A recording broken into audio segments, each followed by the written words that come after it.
नमस्कार, म टेकनारायण भट्टराई। पावर न्यूजमा स्वागत छ।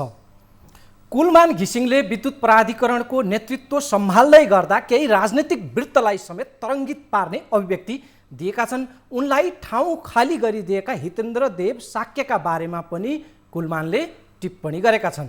त्योभन्दा पनि महत्त्वपूर्ण त उनले आफ्ना आगामी योजनाहरू सुनाएका छन्। खास गरी हाम्रा प्रधानमन्त्री मन्त्रीहरूलाई समेत सिको गर्नका लागि लायक केही टिप्स कुलमानले दिएका छन्। उनी आफ्नो जिम्मेवारी र प्राथमिकतामा कति दृढ छन्, कति केन्द्रीकृत छन्, कति फोकस छन्, त्यसको छनक उनले कार्यभार सम्हाल्दै गर्दा सुरुमै दिएका छन्। उदाहरणको लागि काठमाडौँमा सुरु गरिएको विद्युतका तार भूमिगत गर्ने काम उनलाई पटक्कै चित्त बुझेको छैन। आजैदेखि कार्यभार सम्हालेकै दिनदेखि उनी त्यसको चुस्त र दुरुस्त परिचालन र नेतृत्वमा लाग्ने बताएका छन्। उनले भनेका छन्, मैले मन्त्री, विभागीय सचिव, सडक विभाग लगायतसँग आजै कुराकानी गरिसकेको पनि छु र त्यसमा अरू थप कुरा आजै हुनेछ र विद्युत अन्डरग्राउन्ड गर्ने काममा धेरै खेलाँची लापरवाही भइरहेको छ। अब त्यस्तो हुन दिन्न। कुलमानले यो प्रोजेक्टलाई आफ्नो प्रतिष्ठासँग गाँसेको देखियो। यहीँबाट सुरु गरौँ कुलमान विशेषको आजको विषय प्रवेश। र आज हामी लुम्बिनी प्रदेश सरकारका मुख्यमन्त्रीले राजीनामा दिएका छन्, त्यहाँ बुटोलमा पनि पुग्नु पर्नेछ। पहिले चाहिँ कुलमानको आजको प्रसङ्ग चाहिँ उनी यो काठमाडौँको भूमिगत तार व्यवस्थापनमा तत्काल लाग्ने उद्घोष उनले सुनाएका छन्। यो सुनौ। तपाईँले देखिराख्नु भएको होला, अन्डरग्राउन्ड केबलिङ हामीले सुरु गऱ्यौँ, तर अन्डरग्राउन्ड केबलिङको इफेक्टिभ इम्प्लिमेन्टेसन हुन सकेन। म आजै पनि उहाँहरूसँग कुरा गर्नेछु। जुन हिसाबले हामी जुन उद्देश्यका साथ हामी त्यत्रो लगानी गरेर अन्डरग्राउन्ड केबलिङ गर्दैछौँ, त्यसको इफेक्टिभ चाहिँ इम्प्लिमेन्टेसन भइरहेको छैन। जहाँ जहाँ चाहिँ सजिलो छ त्यहाँ चाहिँ हाम्रो स्कोप मात्रै सिद्ध्याउने कामहरू भएको जस्तो देखिन्छ। त्योलाई बन्द गर्नुपर्छ। हामीलाई आवश्यक परेको ठाउँमा यो जुन सहरलाई सुन्दर बनाउने र यहाँको डिमान्डलाई पनि चाहिँ म्यानेजमेन्ट गर्ने हिसाबले अगाडि आउनुपर्छ र सजिलो हिसाबले स्कोप सिद्ध्याउने काम अगाडि त्यत्रो खर्च गरेर अगाडि बढ्नु हुँदैन। अहिले भर्खरै पनि सचिवजीसँग कुरो भएको छ, सडक विभागदेखि लिएर सबैसँग हामी कोअर्डिनेसन गरेर अगाडि बढ्नुपर्नेछ। कार्यभार सम्हालेकै दिन कुलमानले काठमाडौँको भूमिगत तारलाई व्यवस्थित गर्ने काम अहिले अलपत्र लथालिङ्ग अवस्थामा रहेको, अब त्यसको चाहिँ आफूले नेतृत्व गर्ने, त्यो परिचालनलाई आफूले कमान्डिङ गर्ने स्पष्ट रूपमा जनाउदिएका छन् र त्यसलाई आजैदेखि आफूले काम थालेको उनले उद्घोष गरेका छन्। यो प्रकारको फोकस उनको छ। कुलमान आफ्नो दायित्व र जिम्मेवारीमा कति प्रतिबद्ध र सचेत छन्, यो एउटा दृष्टान्त मात्रै हो। राजनीतिक वृत्तमा समेत अर्थ राख्ने उनका केही अभिव्यक्ति पनि छन् र उनको अबको कार्यभार कसरी अगाडि बढ्छ उनले केही सङ्केतमा केही जनाउहरू दिएका छन्। त्यो पनि हामीले सुन्नेछौँ विस्तृतमा। आज कुलमानकै विषयमा हामी केन्द्रित हुनेछौँ। पहिले उनको कार्यकालमा देखिएको यो स्वागतको क्षणलाई हामीले जोडौँ। आज कस्तो देखियो कुलमानको कार्यालयमा। कुलमान घिसिङ विद्युत प्राधिकरणमा 4 वर्षका लागि नियुक्त भएका छन्। कुलमानको कमब्याकलाई हर्ष बढाइका रूपमा लिइएको छ। माइतीघर मण्डलामा त मैनबत्ती बालेर कुलमानको स्वागत र सम्मान गरियो। यो प्रकारले सामाजिक सञ्जालमा कुलमान नियुक्तिलाई लिएर व्यापक खुसी छाएको छ। कुलमान पुनरागमनको क्षण उनको कार्यालयमा चाहिँ हेर्न लायक थियो। त्यहाँका दृश्यहरू, गाडीबाट कुलमान कार्यालयको गेट प्रवेश गर्दा गडगडाहाट तालीले त्यहाँ उपस्थितहरूले उनलाई स्वागत गरेका थिए। गाडीबाट उनी नमस्कार गर्दै झरे र उपस्थित भिडतर्फ उनले नियाले र उनको स्वागतमा कर्मचारीहरू त्यहाँ लामबद्ध भएका थिए। उनले उनीहरूलाई अभिवादन यो प्रकारले गरे। त्यहाँ यसरी उनको स्वागत गरिएको थियो र कुलमानलाई यो प्रकारले कार्यालयमा फुलमालासहित पुष्पगुच्छासहित स्वागतका लागि कर्मचारीहरू तैनात थिए। लामबद्ध उभिएका उनीहरूले हार्दिक बधाई छ सर भन्दै उनलाई खादा, माला र पुष्पगुच्छा दिए र उनीहरूको त्यो ठुलै भिड, त्यो सङ्ख्या ठुलै थियो। यो प्रकारले हेरौँ।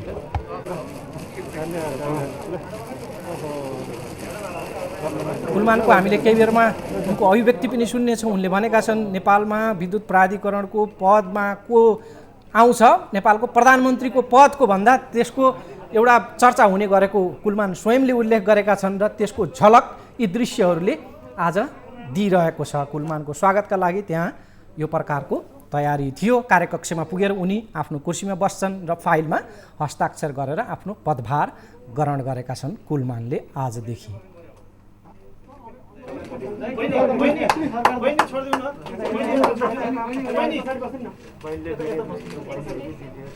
कति हो 27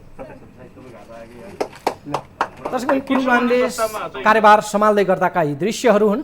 उनलाई त्यहाँका कर्मचारीहरूले यो प्रकारले स्वागत गरेका थिए।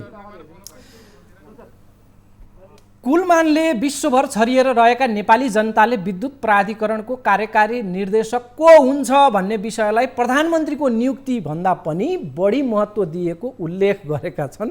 प्रधानमन्त्री को हुनुपर्छ भन्दा पनि बढी विद्युत प्राधिकरणमा को भन्ने चर्चा हुने गरेको उनले सुनाएका थिए। सुनौँ कुलमानको यो महत्त्वपूर्ण आजको अभिव्यक्ति। विश्वका नेपाली जनताले विद्युत प्राधिकरण भनेर चिनिएको छ हाम्रो कारणले हो। विद्युत प्राधिकरणको कार्यकारी निर्देशकको बारेमा प्रधानमन्त्रीको पोस्टमा भन्दा पनि विद्युत प्राधिकरणको कार्यकारी निर्देशकमा चाहिँ को हुनुपर्छ भन्ने जुन चर्चा भएको छ त्यो तपाईँ हामीले नै गर्दा भएको छ। त्यो भनेको विद्युत प्राधिकरणको एउटा हाइट बढ्नु हो। आज म विद्युत प्राधिकरणमा आएर तपाईँहरूसँग बोल्दै गर्दाखेरि मेरो मात्रै होइन, मैले मात्रै क्रेडिट लिने होइन, आम तपाईँहरूले क्रेडिट लिने हो। तपाईँहरूको शिर उच्च हुने हो, विद्युत प्राधिकरणको शिर उच्च हुने हो र त्यो उच्च राख्नलाई हामी आगामी दिनमा अगाडि बढ्नुपर्छ। हुन पनि हो दर्शकवृन्द, कुलमानले नै इसारा गरेको र यति बेला सतहमा छरपष्ट देखिएको रोचक पक्ष के छ भने कुलमानको नियुक्तिलाई स्वयं सरकारले नै प्रतिष्ठाको विषय बनाएको छ। सिङ्गो सरकारले सत्ता गठबन्धनका दल र शीर्ष नेता अनि विभागीय मन्त्री नै प्रत्यक्ष अप्रत्यक्ष रूपमा जस लिने होडमा छन्। यति बेला उनीहरू स्वयंले प्रष्ट रूपमा जनाउ दिइरहेका छन् कि कुलमान टावरिङ पर्सनालिटी हुन्, उनको अग्लो कद छ, हामी चाहिँ उनीबाट जस लिने फुच्चे, यो प्रकारको स्थिति देखिन्छ। अर्थात् एकजना कर्मचारी नियुक्ति आज मन्त्री, शीर्ष नेता, प्रधानमन्त्री र सिङ्गो सरकारका लागि प्रतिष्ठाको मामला बन्न पुगेको छ। व्यक्त अव्यक्त ढङ्गले कुलमानमाथि उच्च तहको दाबी विरोध चलिरहेको छ जस लिनका लागि। कुलमानको जस बाँडेर लिन एउटा साझा भाष्य नै निर्माण गरिएको छ। यति बेला सुन्दै रोचक लाग्ने खालको मामला छ यो। सायद सरकार नै साझा प्रकारको भएर पनि होला यस्तो दृश्य देखिएको। भागभण्डाको सरकार छ, स्वाभाविक हो। अब जसमा पो तर्किने हो, अब जस लिनु पर्यो भने त्यसमा तर्किनु पर्यो। तर जस पाउने विषयमा किन पछि पर्नु? कुरा के हो भने दर्शकवृन्द, कुलमानको नियुक्ति प्रचण्डको प्रस्तावमा, प्रधानमन्त्री शेरबहादुर देउवाको सहमतिमा र ऊर्जा मन्त्री पम्फा भुषालको सहयोगमा भएको हो। समाचार यो प्रकारले भनेका छन् र कुलमान नियुक्तिको जस दामासाहीमा बाँडेर लिने होड चलिरहेको छ। कति दयनीय हालतमा छ हाम्रो राजनीतिक नेतृत्व, यसले गजब इसारा दिइरहेको छ। यति बेला राजनीतिक आडमा कसरी कर्मचारी नियुक्ति हुन्छन् र अपमानमा पर्छन् त्यसको पनि स्थिति प्रस्ट्याएको छ यो मामलाले। ओलीले राजनीतिक प्रतिशोधका कारण कुलमानलाई पन्छाएका थिए। गठबन्धन सरकारले राजनीतिक भरपाई असुल्नका लागि, भरपाई हुने गरी त्यो लालसाले उनको नियुक्ति गरेको छ। ओलीले गाली खाए, गठबन्धनले अहिले स्याबासी बटुल्दैछ कुलमानको नाममा। दुवै सरकारको ध्येयमा शुद्धता देखिँदैन, आग्रह पूर्वाग्रह हाबी भएको देखिन्छ। तर आम मत यही छ कि कुलमानलाई प्राधिकरणको नेतृत्व दिनु देशको हितमा हुनेछ। कुलमानले आगामी दिनमा ऊर्जाको व्यवस्थापन र उपयोग मार्फत नेपाली जनजीवनलाई अवश्य लाभान्वित गर्नेछन्। कुलमानको नियुक्तिमा जस लिने होड चलिरहेको बेला स्वयं कुलमान घिसिङले आफूले चाहिँ कसलाई जस दिएका छन् उनको यो अभिव्यक्ति सुनेपछि थप प्रस्ट्याउनु पर्दैन। सुनौ। एउटा संयोग पनि भयो। पहिलो कार्यकालमा म कार्यकारी निर्देशक हुँदाखेरि तत्कालीन ऊर्जा मन्त्री जनार्दन शर्मा, अहिले अर्थमन्त्रीजी हुनुहुन्छ, उहाँको प्रस्ताव र तत्कालीन प्रधानमन्त्री पुष्पकमल दाहाल चाहिँ प्रधानमन्त्री हुनुहुन्थ्यो, उहाँको क्याबिनेटले मलाई कार्यकारी निर्देशकमा नियुक्ति गर्नुभएको थियो। र संयोग नै त्यो बेला जुन सरकार गठकको हिसाबले, सरकारमा संलग्न दलको हिसाबले अहिलेको प्रधानमन्त्री जुन त्यो गठबन्धन सरकारको नेताको हैसियतले उहाँको धेरै सहयोग थियो। त्यो बेला पनि उहाँको सहयोग र तत्कालीन मन्त्री प्रधानमन्त्रीको जुन प्रयासले म विद्युत प्राधिकरणमा कार्यकारी निर्देशक हुन सफल भएँ र केही कन्ट्रिब्युसन गर्न सफल भएँ। आज आउँदाखेरि त्यही घटक वास्तवमा अहिले सम्माननीय प्रधानमन्त्री शेरबहादुर देउबाज्यू र अब गठबन्धन घटकको हिसाबले भन्ने हो भने पूर्व प्रधानमन्त्री पुष्पकमल दाहाल प्रचण्डज्यू र मन्त्रीको हिसाबले हाम्रो पम्फा भुषाल मन्त्रीज्यूको प्रस्तावमा उहाँहरूको जुन संयुक्त प्रयासले र सम्पूर्ण राजनीतिक पार्टीका दलका नेताहरूको शुभेच्छा मप्रति छ। नेपालको ऊर्जा क्षेत्रलाई अझ हाइटमा लाने गरेर काम गर्ने प्रतिबद्धता पनि जाहेर गर्न चाहन्छु।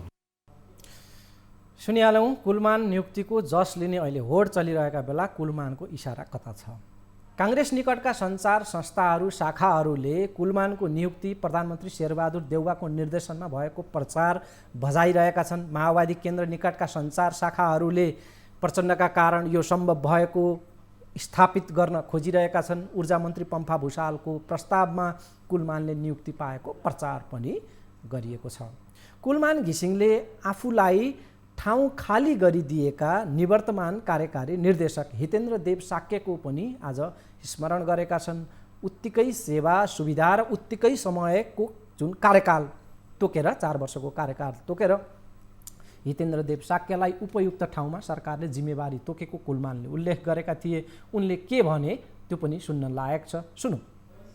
4 वर्षको लागि भनेर मलाई जुन कार्यभार तोकिएको छ र निवर्तमान कार्यकारी निर्देशक हितेन्द्रजीलाई पनि 4 वर्षको नियुक्ति ऊर्जा तथा जल शक्ति आयोग पूर्णकालीन सदस्यको रूपमा र यहाँ खाइपाई आएको तलब भत्ता सहित विशिष्ट श्रेणीमा उहाँलाई पनि 4 वर्षको नियुक्ति दिएको छ।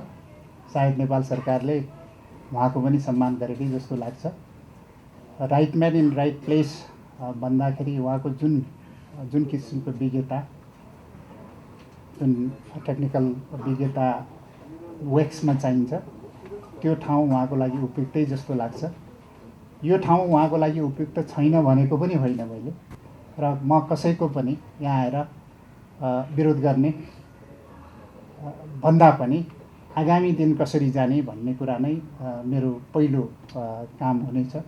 लिडरसिप भनेको अलिकति फरक पनि हुन्छ। व्यक्तिमा टिम बिल्डिङ प्रोसेसमा टिमको स्पिरिट, टिमलाई मोबिलाइज कसरी गर्ने, मोटिभेट कसरी गर्ने भन्ने कुराहरूमा फरक हुनसक्छ। त्यसले रिजल्टमा फरक ल्याउन सक्छ।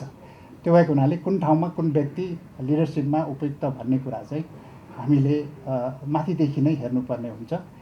कसैको बारेमा हामी टिका टिप्पणी गर्ने भन्दा पनि अगाडि कसरी बढ्ने भन्नेतिर अगाडि जाउँ। कुलमानको स्वागतका क्रममा कर्मचारीहरू उत्साहित देखिन्थे। झ्याप्प विद्युत जाने क्रम बढेको यो बेला खै कुलमान भन्दै हामी कहाँ फोन आउने गरेको कर्मचारीहरूले सुनाएका थिए। अब हामी त्यो पनि सुन्नेछौँ। अब त्यस्तो झ्याप्प बत्ती जाने स्थिति नहोस् भन्ने उनीहरूले कुलमानको नियुक्तिसँगै र कार्यभार उनले सम्हालेसँगै त्यो अपेक्षा पनि आज सुनाएका छन्। कुलमानलाई ऊर्जा मन्त्री बनाउनु पर्ने कुरा पनि कर्मचारीको मुखबाट त्यो तहबाट सुनिएको थियो। त्यो पनि हामीले सुनौला। र कुलमानले आज अर्को स्पष्ट जनाउ दिएका छन्। जुन ठेक्कापट्टा हडप्ने तर काम नगर्नेहरूलाई पनि अब उनीहरूको पनि खैरत नहुने उनले जनाउ दिएका छन्। पहिले झ्याप्प बत्ती जाने, अब त्यो क्रम रोकिने आशा कर्मचारीबाट व्यक्त भएको यो सुनौँ।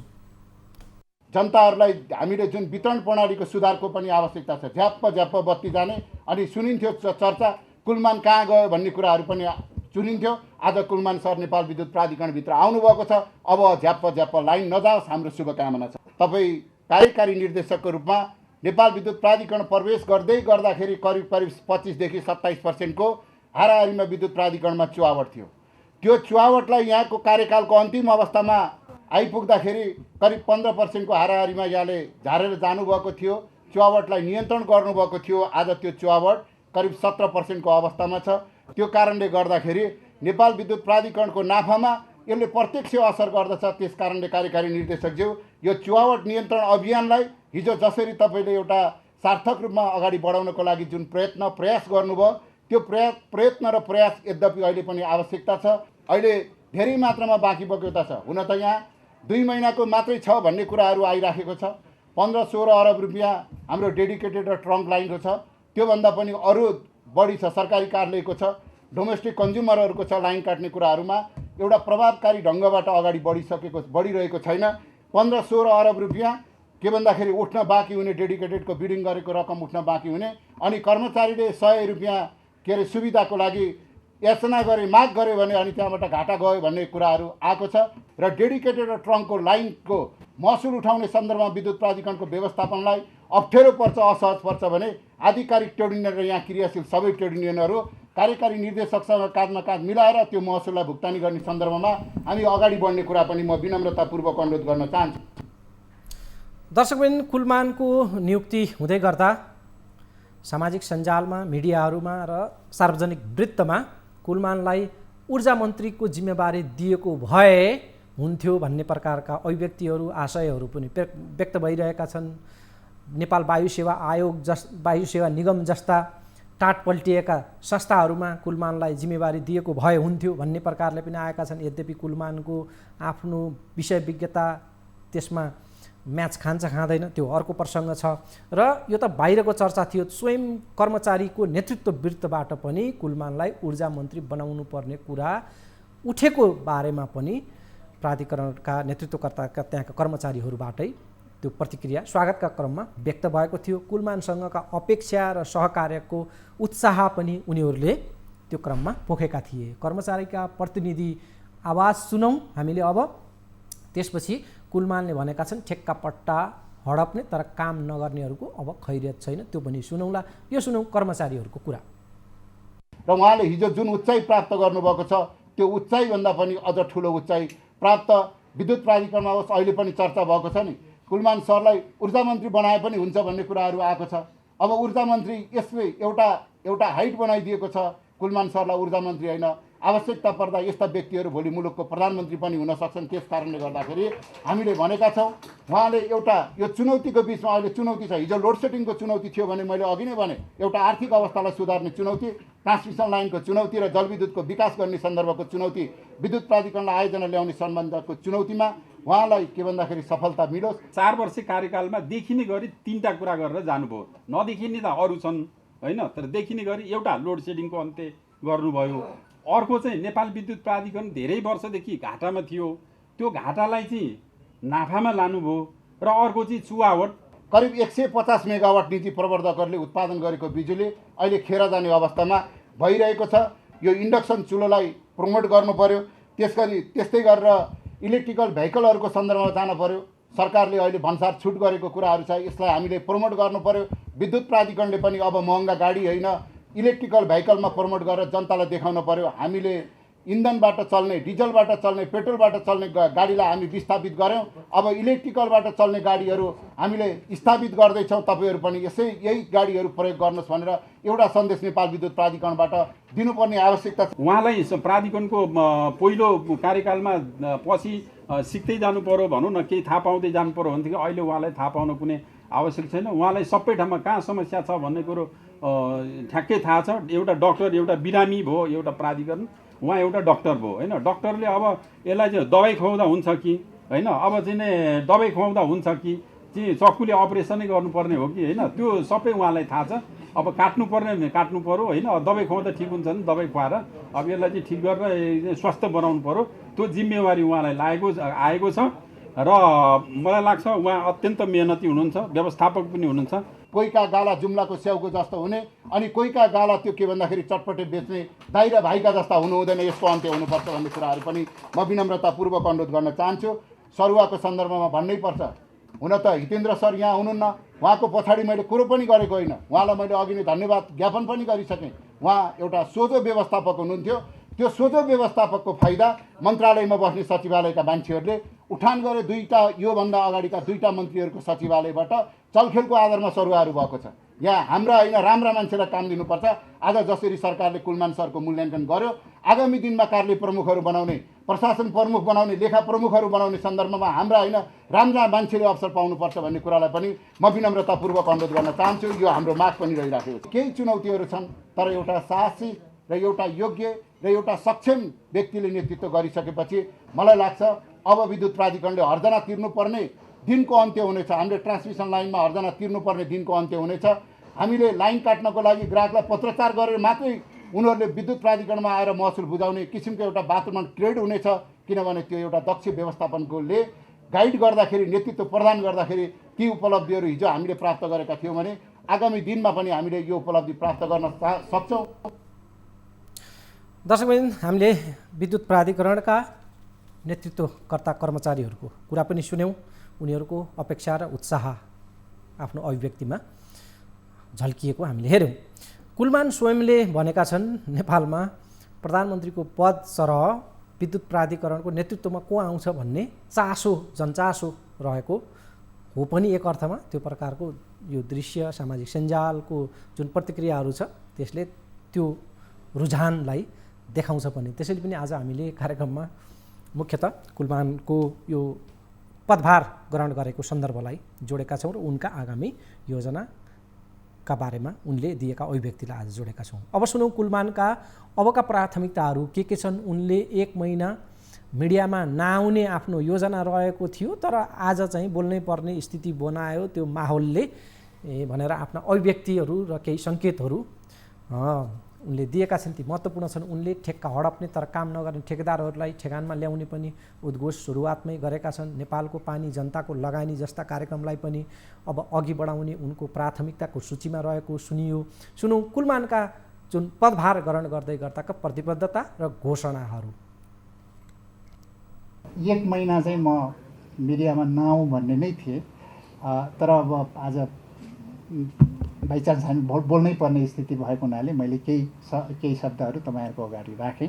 हामी नेपालको पानी जनताको लगानी भनेर जुन पहिलो चरणमै तत्कालीन मन्त्री जनार्दन मन्त्रीज्यूको पालोमा, त्यसपछिको हाम्रो चाहिँ माननीय वर्षमान पुनको पालोमा र अहिले पनि माननीय मन्त्रीज्यूको पालोमा हामी त्यसलाई एग्रेसिभली बढाउनु पर्नेछ र नेपालको लगानीलाई अगाडि बढाउनुपर्छ। अब नेपालको लगानी जलविद्युतमा बढीभन्दा बढी गर्नुपर्छ भन्ने नै हो। तामाकोसी आएको छ, तामाकोसी लामो समय भए पनि तामाकोसी आयो। तामाकोसीको चाहिँ जुन हामी इनर्जीबाट हामी जुन रेभेन्यू जेनेरेट गर्छौँ वर्षको चाहिँ टोटलमा भन्ने हो भने करिब 20 अरबको रेभेन्यू जेनेरेट गर्छौँ। यही भित्र रहन्छ। त्यो रेभेन्यू मात्रै युज गर्दा पनि हामी हजारौँ मेगावाटको चाहिँ प्रोजेक्टहरू सञ्चालन गर्ने अवस्थामा पुगेका छौँ। हामी लोड सेडिङ चाहिँ समाप्त गऱ्यौँ, तर 24 घन्टा लोड सेडिङ भएका जनतालाई 100% इलेक्ट्रिफिकेसन कहिलेसम्ममा गर्ने भन्ने कुरा नै महत्त्वपूर्ण छ। एकदमै महत्त्वपूर्ण विषय। 4 वर्षमा हामीले करिब 30% पपुलेसनलाई हामीले इलेक्ट्रिफिकेसन गर्न सकेका थियौँ। 62%बाट करिब 90%मा पुगेका थियौँ भने अब हामी 1-2 वर्षभित्र चाहिँ सम्पन्न यो सबैलाई विद्युतीकरण गर्ने र तराईका क्षेत्रमा जति पनि चाहिँ हाम्रो यो इरिगेसनमा चाहिँ विद्युतीकरण गर्नुपर्ने, खेतको विद्युतीकरण गर्नुपर्ने जुन छ त्यसलाई अगाडि बढाउनको लागि प्रदेश नम्बर 2 मा त इरिगेसन फिडरहरू बनाउने भनेर एउटा प्रोजेक्टै लन्च नै भइसकेको छ र प्रदेश 5, 6 र 7 को लागि करिब 24 अरबको चाहिँ प्रोजेक्ट चाहिँ अगाडि बढिरहेको छ। त्यो त्यति भएपछि हामीलाई सायद सबै चाहिँ विद्युतीकरण हुन्छ नै जस्तो लाग्छ। इनर्जी जति आउँछ खपत हाम्रो हुन्छ, बढ्छ नै। अहिले यसपालिको चाहिँ करिब 20% खपत बढेको छ। त्यो खपत नेक्स्ट इयर अझ बढ्छ भन्ने नै लाग्छ। हामी वेट सिजनमा यसपालि नै स्पिल हुन्छ कि भन्ने थियो, तर हामीलाई अझै पुगेको छैन। तामाकोसी आइसकेपछि यो 2 महिनामा अलिकति स्पिल हुन्छ कि भन्ने छ। त्यसको लागि हामी इन्डियामा कसरी चाहिँ सेल गर्ने, इन्डियासँगको चाहिँ हाम्रो मार्केट कसरी चाहिँ इन्टिग्रेट गर्ने भन्ने कुरामा हामीले कुरा थालिसकेका छौँ। यो दसैँ तिहारको 2 महिना हाम्रो लोड पनि कम हुन्छ, हाम्रो जेनेरेसन बढ्ने अवस्थामा छ। त्यो भएको हुनाले त्यो करिब 2000 मेगावाट आउने अवस्थामा छ। हामी 1800-2000 मेगावाट होला। इन्डियन मार्केट, इन्डियाको बङ्गलादेशको मार्केटमा हामी जानैपर्छ। क्रस बोर्डर ट्रेडिङ हामीले गर्नैपर्छ। ट्रान्समिसन लाइन हाम्रो छ अहिले नै। त्यो भएको हुनाले त्यसमा त्यति प्रब्लम नहोला। सुशासनमा भन्नुहोस्, अनियमितताको कुरा गर्नुहोस्, सेवा दिने कुरा गर्नुहोस्, ठेकेदारबाट काम नहुने कुरालाई भन्नुहोस्। अब धेरै निर्माण व्यवसायीहरूले काम लिने काम नगर्ने जुन स्थितिहरू छ, अब त्यो छुट कसैले पाउँदैन। यो अहिले मैले भनिरहेको छु, म सेकेन्ड कार्यकाल आएको एउटा ठुलो रिस्क लिएर आएको छु। म कुनै पनि कम्प्रोमाइज गर्ने अवस्थामा हुँदैन र हाम्रा साथीहरू पनि कहीँ पनि कुनै पनि ठाउँमा कम्प्रोमाइज नगरिकन अगाडि बढौँ। प्राधिकरण मात्रै होइन, देशलाई ठुलो एउटा चाहिँ अझ फड्को मार्ने विद्युत प्राधिकरणले त्यो एउटा नमुना प्रदर्शन गर्न सक्छ भन्ने नै मलाई लाग्छ। प्राधिकरण म यहाँ आइरहँदाखेरि वास्तवमा विद्युत प्राधिकरणको एउटा हाइट, एउटा लेभलको कोअर्डिनेसनको हाइट पनि मेन्टेन हुन्छ जस्तो नै लाग्छ। मैले कुनै पनि निकायमा, कुनै पनि मन्त्रालयमा, कुनै पनि चाहिँ पोलिटिकल लेभलमा कुरा गर्नलाई मलाई चाहिँ अलिकति सहज, मेरो लेभलबाट त्यो किसिमको चाहिँ सहजता मलाई प्राप्त भएको छ। त्यो तपाईँहरूको कारणले र आम पब्लिकको कारणले हो। त्यसले गर्दाखेरि विद्युत प्राधिकरणलाई चाहिँ अलि बढी सहजता हुन्छ भन्ने नै लाग्छ। र दर्शकबिन, आज हामी कुलमानमा केन्द्रित छौँ। कार्यक्रममा कुलमान स्वयंले आज बारम्बार उल्लेख गरेका छन् कि म चुनौतीको पहाडमा यति बेला खडा भएको छु र सरकारको आग्रह अनि जनताको चाहना अनुसार आफू दोस्रो कार्यकालका लागि मन्जुर भएको उनले अभिव्यक्ति दिएका थिए। कुलमानको नियुक्तिलाई अमेरिकी जुन सहयोग परियोजना छ MCC एकदमै चर्चित छ। यति बेला त्यो फेरि एकपटक उछालिएको छ, त्योसँग पनि जोडेर हेरिएको छ। त्यस हिसाबले पनि कुलमानका लागि त्योसँग जोडिएका मामलाले पनि कठिनाइहरू पैदा हुने भनेर टिका टिप्पणीहरू भइरहेको छ। तर उनले जुन प्रकारले आफ्ना प्राथमिकतामा फोकस केन्द्रीकृत जुन देखिएका छन्, विषयको ज्ञान उनीसँग प्रष्टता छ, अनुभव पनि उनीसँग छ। उनी आफैले पनि अघि भनिसके कोअर्डिनेसनको जुन हाइट, उनको जुन लेभल छ, जुनसुकै तहमा उनले आफ्नो पहुँच राख्न सक्ने त्यो प्रकारको छवि छ, जनताको जुन साथ छ, यी सबै कुराले उनी निराशा हुनुपर्ने अवस्था नआउला भन्ने चाहिँ उनी स्वयंले पनि अपेक्षा राखेका छन्। हामी पनि त्यही अपेक्षामा सहमति जनाउँ। अब ब्रेक, त्यसपछि अब हामी लुम्बिनी प्रदेश सरकारमा केन्द्रित हुनेछौँ। त्यहाँ उलटपुलट, सरकार उलटपुलटको स्थिति बनेको छ। हामी अब बुटोल पुग्नेछौँ। त्योभन्दा अगाडि छोटो विश्राम। लाइफबोय हात धुने समयका साथमा लाइफबोय। ब्रेकपछि स्वागत छ। लुम्बिनी प्रदेशका मुख्यमन्त्री शङ्कर पोखरेलले पदबाट राजीनामा दिएका छन्। उनले प्रदेश प्रमुख अमिक शेरचनलाई राजीनामा पत्र बुझाएका हुन्। लुम्बिनीमा पनि नेकपा एमाले सत्ताबाट हात धुने स्थितिमा पुगेको छ। आखिर किन केपी शर्मा ओली नेतृत्वको नेकपा एमाले यसरी कमजोर बन्दै गयो, पार्टीको एकता खल्बलियो, यो यति बेला महत्त्वपूर्ण सवाल बनेको छ। मुख्यमन्त्री शङ्कर पोखरेलले पदबाट राजीनामा गरेपछि लुम्बिनी प्रदेश प्रमुख अमिक शेरचनले 22 घण्टाको समय तोकेर नयाँ सरकार गठनका लागि आह्वान गरेका छन्।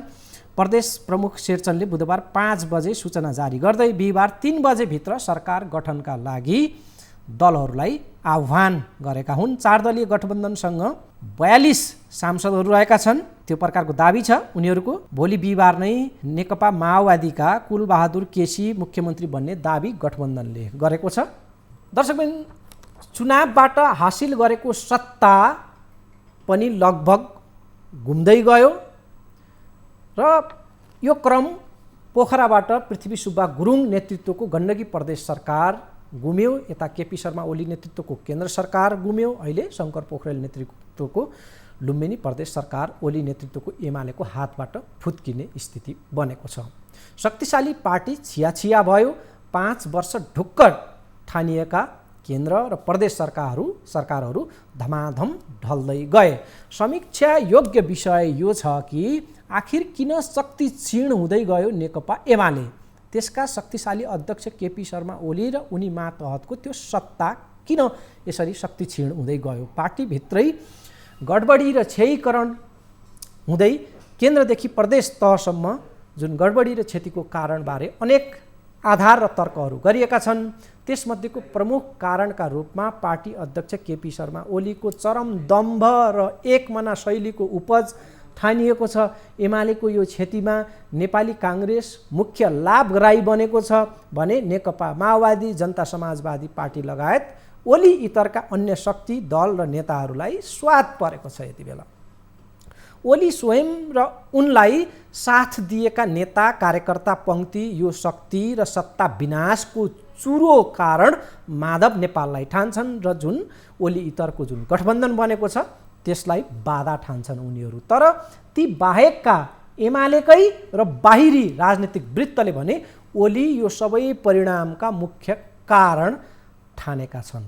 र दर्शक पनि लुम्बिनी प्रदेशमा महत्त्वपूर्ण घटनाक्रमहरू यति बेला विकसित भइरहेका छन्। लुम्बिनी प्रदेशमा सांसदहरूलाई विवेकको बन्धक बनाइएको छ।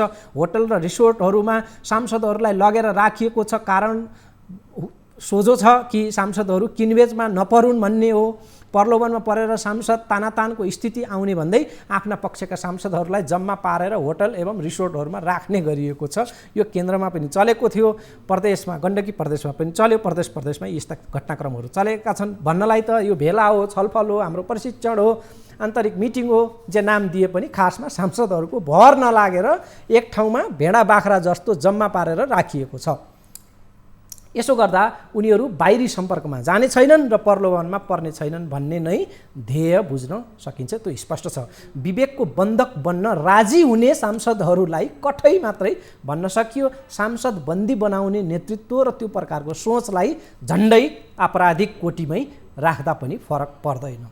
ताजुब लाग्ने कुरा त के छ भने यो प्रकारले घटिया जुगाडबाट जोडिने सांसदहरू, अडिने सांसदहरू, थामिने सांसदहरू र उनीहरूको बलमा बन्ने सरकार टिकाउन यसै प्रकारको जुक्ति लगाउनु पर्ने हुन्छ सरकार रहेसम्म। भर नभएका सांसदहरूको सङ्ख्या जोडेर बनेको सरकार कति कामकाजी होला, कति सुयोग्य होला, प्रश्न स्वाभाविक उठ्छ। जसरी सरकार बन्छ उसै गरी टिकाउनु पर्ने बाध्यता रहिरहनेछ। अहिले बन्धक बनाएर आकार पाउने सरकार जुन हुनेछ त्यो सरकार जुन दिन सांसद एउटा बन्धनबाट मुक्त हुन्छ त्यो दिन सङ्कटमा पर्ने स्थिति आउन सक्छ। प्राविधिक हिसाबले सरकार निश्चित अवधिसम्म रहला, तर त्यो सरकारको कामकाजी हैसियत र प्राण पखेरु रहने छैन। यो चाहिँ बुझ्न सकिन्छ।